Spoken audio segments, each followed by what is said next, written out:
একজন শিক্ষার্থী কোন সময় কিভাবে পড়ালেখা করলে পড়ালেখায় বারাকা লাভ হবে? খুবই সুন্দর প্রশ্ন।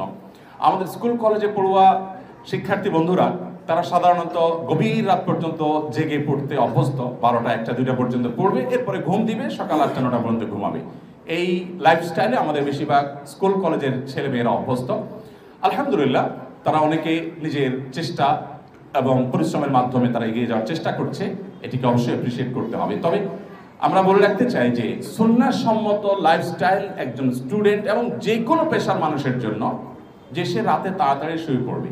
রাতে খুব গভীর রাত পর্যন্ত জেগে থেকে কোনো কিছু করার মধ্যে কল্যাণ নাই। আমাদের অনেকে দেখবেন রাত 12টা 1টা 2টা পর্যন্ত কাজ করে, সকাল 9টা পর্যন্ত ঘুমায়। ভাই, আপনি এশার পরে যদি ঘুমায় যান, যে 3 ঘন্টা 4 ঘন্টার সময় আপনি এশার পরে ব্যয় করলেন, এই সময়টা আপনি সকালবেলা দেন। কেন সকালবেলা দিবেন?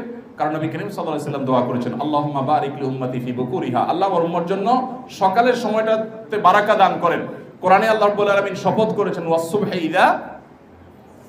ইযা তানাফফাস, সকালের সময়টা শপথ করেছেন। ওয়াল ফাজরি ওয়া লায়ালিন আশর, ফজরের সময়ের শপথ করেছেন। আল্লাহ তাআলা কোন সৃষ্টির নামে শপথ করে ইঙ্গিত দিতে চান যে এই সৃষ্টি অন্য সাধারণ সৃষ্টির চেয়ে অনেক গুরুত্বপূর্ণ। পুরো দিনের কোন সময়ের নামে এত শপথ হয় নাই, সকালের সময়ের নামে আল্লাহ তাআলা যত শপথ করেছেন, কারণ এই সময়টা অনেক গুরুত্বপূর্ণ। এই সময় যে যে কাজ করবে আল্লাহ তাআলা সেখানে বারাকা দিবেন।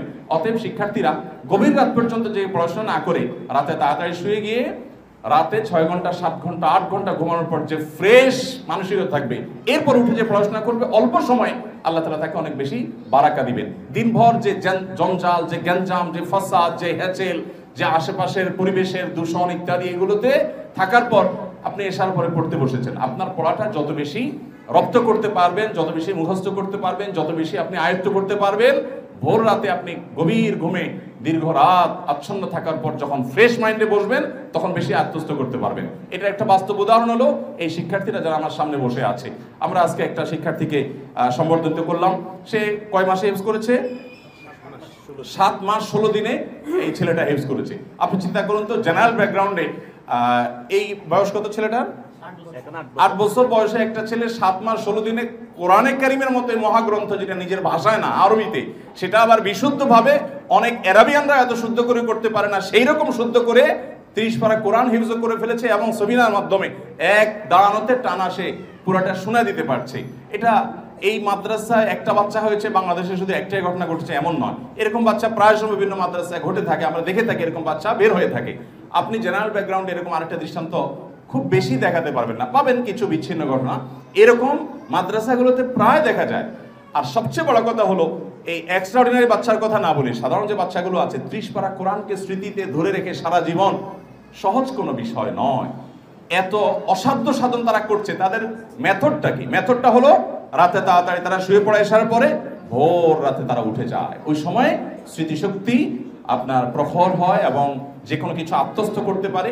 এই জন্য আমাদের শিক্ষার্থীদেরকে আমরা প্রথম নাসিহা করব যে পড়াশোনায় বারাকা যেন লাভ হয়, অল্প সময় অনেক বেশি অ্যাচিভমেন্ট যেন হয়। সেজন্য এই লাইফস্টাইলটাকে একটু চেঞ্জ করে ফেলতে পারলে ভালো হয়। রাতে তাড়াতাড়ি শুয়ে ভোর রাতে ফজরের আগে উঠে গিয়ে তুমি পড়াশোনা করো, ফজরের পরে বেশি পড়াশোনা করো, ইনশাআল্লাহ এর মধ্যে বারাকা থাকবে। এক।